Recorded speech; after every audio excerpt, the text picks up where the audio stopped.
Ary tompoko araka ny sary famantarana izay hitantsika teo dia izay ato amin'ny Météo Madagasikara indray no mandroso tokantranonao tsy alaty manolotra ny arahaba dia mbola ny alina izay antonony ary mihamafy hatrany no mamaritra ny toetrandro eto Madagasikara amin'izao fotoana izao. Mbola manan-kery kosa ny fampitandremana voarain'ireto faritra manaraka ireto mikasika ny ahavon'ny onja dia mahatratra 3 metatra na mihoatra ny ahavon'ny onjana amin'iny morontsiraka atsinanan'ny Madagasikara iray manontolo iny, izany hoe tsy tokony hivoakan-dranomasina intsony ny mpampiasa ranomasina. Misy onja ateraky ny anticyclone ihany koa amin'ny asabotsy izao ka mety hitatra hatrany amin'ny faritra atsimo ary hitatra hatrany amin'ny faritry Besalampy iny izany ka mila mitandrina satria 2,5 metatra hatramin'ny 3 metatra ny ahavon'ny onja.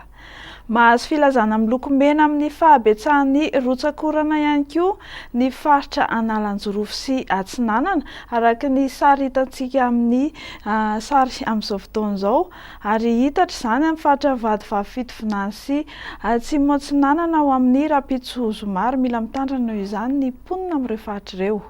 Ho mafimafy ihany koa ny fitsokan'ny rivotra amin'ny morontsiraka atsinanan'ny Madagasikara iny ato anatin'ny 2 andro avy, izany hoe raha fehezina dia tsy tokony hivoakan-dranomasina mihitsy ny mponina amin'ireo faritra ireo. Izay ny momba an'iny fa toy izao manaraka izao kosa ny toetrandro no tombatombanana ao amin'ny rapitso 7 ny volana Jona 17 ho amin'ny maraina dia hitoy ny orana malefaka ny amin'ny faritra Antalaha, Analanjorofo sy Atsinanana ary Vadivavy. Andrahoana kosa ny andro ny ilany atsinanan'ny afovoantany sy faritra Atsimo Atsinanana fa mety arahana herika izany indraindray. Ifandimby ny rahona sy masoandro ny amin'ny faritra sisa tsy voatonona teo. Ho amin'ny rapitso tolakandro dia hitoy ny orana malefaka ny Antalahany, Analanjorofo, Atsinanana, Vadivavy sy Atsimo Atsinanana. Andrahoana sy mety arahana herika hatrany ny ilany atsinanan'ny faritry ny afovoantany.